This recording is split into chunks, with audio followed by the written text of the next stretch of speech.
et messieurs, nous arrivons à la séance de clôture. Je vais donner la parole à son Excellence Amina Mohamed, vice-secrétaire générale de l'ONU, afin qu'elle puisse prononcer une déclaration de clôture. Je vous en prie, madame. Merci, monsieur le président, Excellence, chers collègues. Alors que nous arrivons à la fin de ce forum, avant toute chose, je vous remercie. Merci de votre honnêteté, merci de vous être concentré sur les enjeux et merci de votre détermination. Cette semaine nous a rappelé un élément important de Séville. En dépit des défis dans l'environnement mondial, le monde peut agir à l'unisson, peut trouver un terrain d'entente et peut encore et toujours trouver des solutions face aux défis partagés.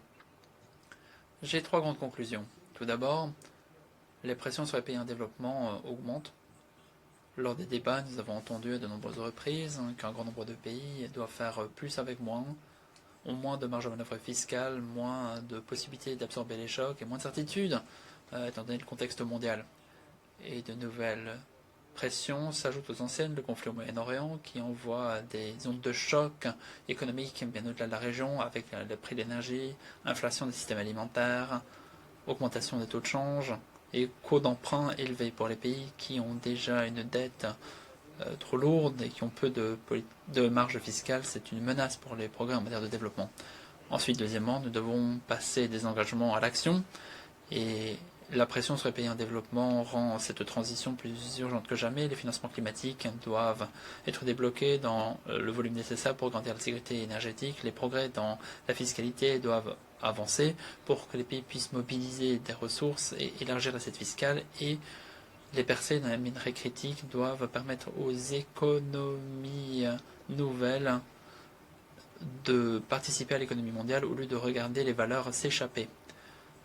La plateforme de la semaine dernière est un bel exemple de paroles qui se traduisent en actes, un instrument pratique dont l'objectif est d'aider les États à gérer la dette.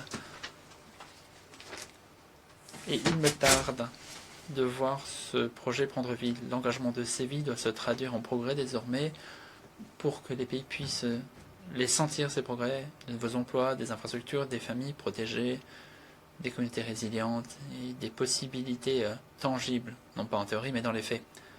Et troisièmement, rien de tout cela ne sera possible dans l'ampleur nécessaire sans une coopération de tous les instants et une redevabilité tangible.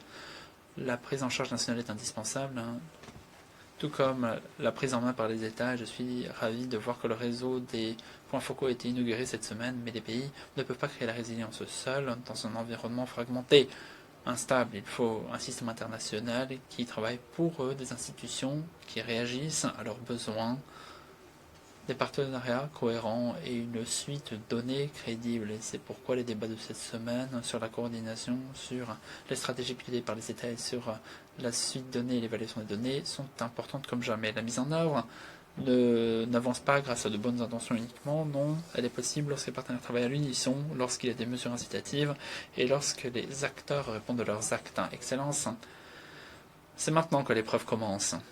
Le succès de Séville ne sera pas jugé à l'aune des engagements de juin dernier, mais bien à l'aune des changements de conditions financières grâce à ces engagements pour les pays qui en ont particulièrement besoin. Grâce à notre succès, on peut restaurer la confiance dans le multilatéralisme. On peut prouver que le multilatéralisme peut toujours agir. C'est la responsabilité qui est la nôtre, et dès lors, agissons avec empressement après ce forum, soyons disciplinés, soyons engagés en faveur d'une traduction de la dynamique en action, car le financement du développement, en fin de compte, c'est créer un monde plus stable, plus juste, qui espère pour que tout le monde puisse vivre une vie digne. Je vous remercie. Je remercie la vice-secrétaire générale. Je vais prononcer